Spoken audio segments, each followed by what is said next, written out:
Shri Venkateswara gold తాకట్టులో ఉన్న మీ బంగారాన్ని విడిపించి కొనబడును.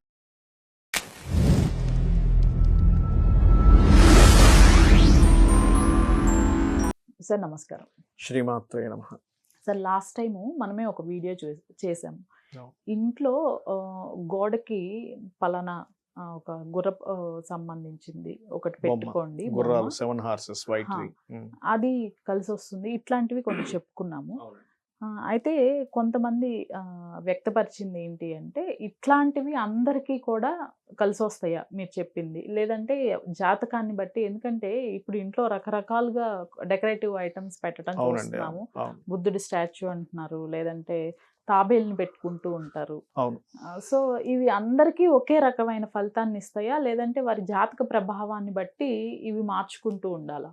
యా, మంచి క్వశ్చన్ వేశారండి. ఎందుకంటే ఇక్కడ 2 రకాలుగా ఉంటుంది ఎప్పుడు ఫలితం అనేది. ఇంటి నిర్మాణంలో ఇంటి యొక్క దిశ ఎంచుకోవడం అనేది డిఫరెంట్గా ఉంటుంది. అంటే ఈస్ట్ ఫేసింగా, నార్తా, వెస్టా, సౌతా, నార్త్ ఈస్టా, నార్త్ వెస్టా అనేది ఎవరి పేరుని బట్టి అది ఎంపిక చేసుకోవాలి. అది ఎవరికి వారికి ఇండివిజువల్. ఆ ఇండివిజువల్లో కూడా ఎలా ఎంపిక చేసుకోవాలంటే, ఇంట్లో ఉంటే మెయిన్ యజమాని ఎవరు, భార్య భర్త ఉంటే భర్త చూసుకుంటే భార్యకి ఆటోమేటిక్గా కలిసి వస్తుంది. ఎలా అయితే భార్యకి భర్త ఏదైనా పూజ చేస్తే 50% వెళ్ళిపోద్ది అంటారు చూసారు, అట్లా వెళ్ళిపోతుంది ఆటోమేటిక్గా. మరలా ఒకవేళ భార్య సెపరేట్గా తీసుకుందాం అనుకోండి, భర్తతో సంబంధం లేదు, అప్పుడు ఆవిడ పేరు మీద వర్గు నిర్ధారణ చేసి తీసుకోవచ్చు. ఇక రెండోది, ఇంట్లో ఉండే వస్తువుల విషయం కనుక చూసుకుంటే స్థిరంగా కొన్ని కారకత్వాలు ఉన్నాయి. అంటే స్థిరంగా ఇవి ఇక్కడ పెట్టాలని కొన్ని ఉంది. వాళ్ళ జన్మజాతకాన్ని బట్టి కొన్ని చూసుకోవాలి కూడా. ఎలా అంటే, శుక్రకేతువుల సంబంధం ఉందనుకోండి మిథునంలో, ఆగ్నేయాన్ని సూచిస్తుంది. ఇరుకు కిచెన్ ఉందనుకోండి, వాళ్ళకి ఇంకా ఎక్కువ అవుతుంది దాని ఎఫెక్ట్. అప్పుడు వైట్ కిచెన్ పెట్టుకోవాలి వాళ్ళు. అప్పుడు ఏమవుతుంది, శుక్రకేతువుల యొక్క ఎనర్జీని వీళ్ళ ఇంటి ద్వారా తగ్గించుకుంటున్నారు. అర్థమైందండి? అట్లా ఇప్పుడు అలాగే చాలా ఉంటాయి, 1-2 కాదు. కాకపోతే ఇప్పుడు ఇందాక మీరు అన్నట్టుగా గుర్రం బొమ్మలు అనుకోండి, నంది అనుకోండి. ఇప్పుడు నంది ఎక్కడ పెడతాం మనము? వెస్ట్కి సౌత్ వెస్ట్కి మధ్యలో వెస్ట్ సౌత్ వెస్ట్ అంటారు, అంటే పడమర నైరుతి.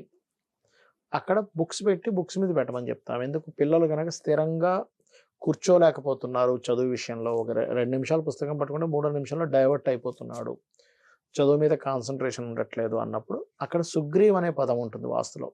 ఆ సుగ్రీవ్ అనే పదం యొక్క పని ఏమిటి అంటే, మీ యొక్క విద్యా సంబంధించిన విషయంలో ఎసెన్స్ అర్థమయ్యేలాగా, ఆ చదువుతుంటే ఎంజాయ్ పొందేలా చేస్తుంది. అది మనకు బాడీలో ఎలా అయితే ఒక్కొక్క వైటమిన్ ఒక్కొక్క పని చేస్తుంది చూసారు. చూడడానికి మొత్తం బ్లడ్, కానీ అందులో ఏమైంది, మళ్ళీ బ్లడ్లోనే రకరకాలు ఉంటాయి. వైట్ సెల్స్ అంటాము, రెడ్ సెల్స్ అంటాము, ప్లేట్లెట్స్ అంటాము. బాడీలో చూడడానికి ఇలా ఉంటుంది, ఇందులో మళ్ళీ రకరకాల వైటమిన్స్ ఉంటాయి.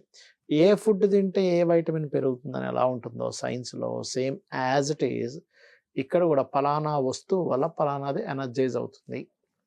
సో అక్కడ చెప్తాం. అది జనరల్. ఈ గుర్రాలు కానీ, నంది పెట్టుకోవడం కానీ, ఈస్ట్ నార్త్ ఈస్ట్లో టీవీ పెట్టుకోవడం కానీ, ఇవన్నీ జనరల్.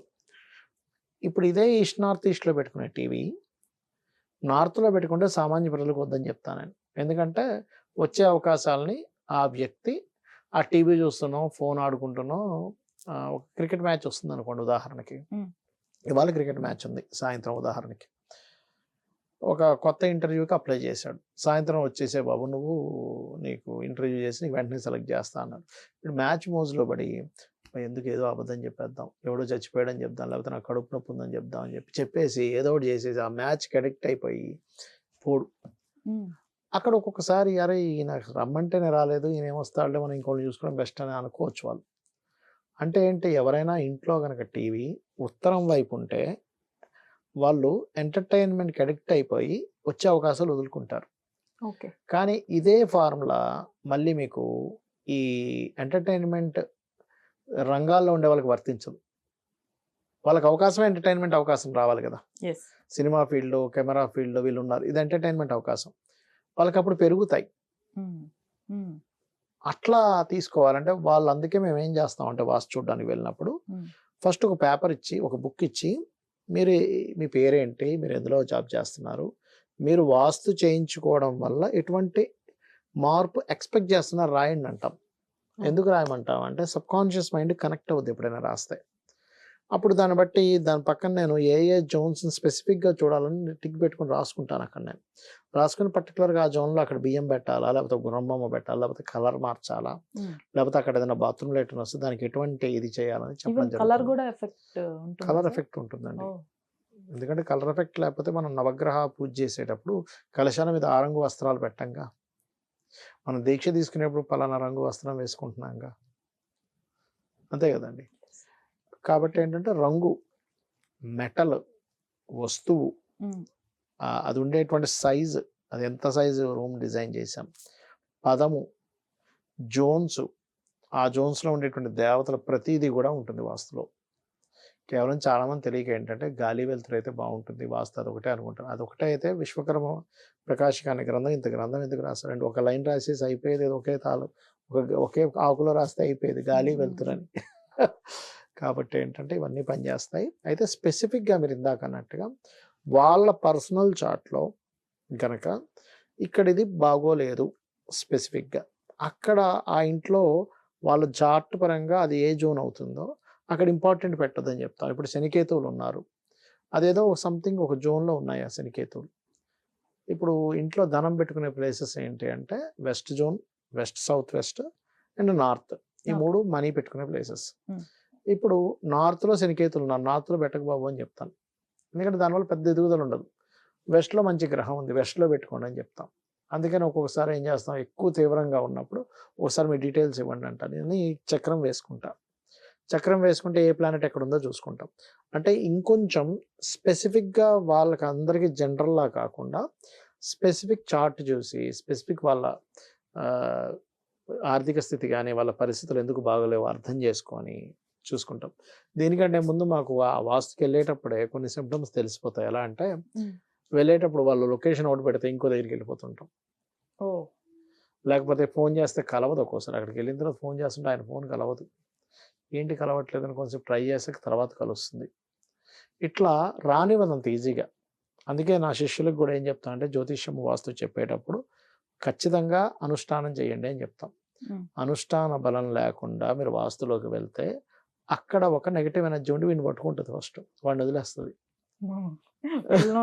వెళ్ళని పట్టుకుంటుంది.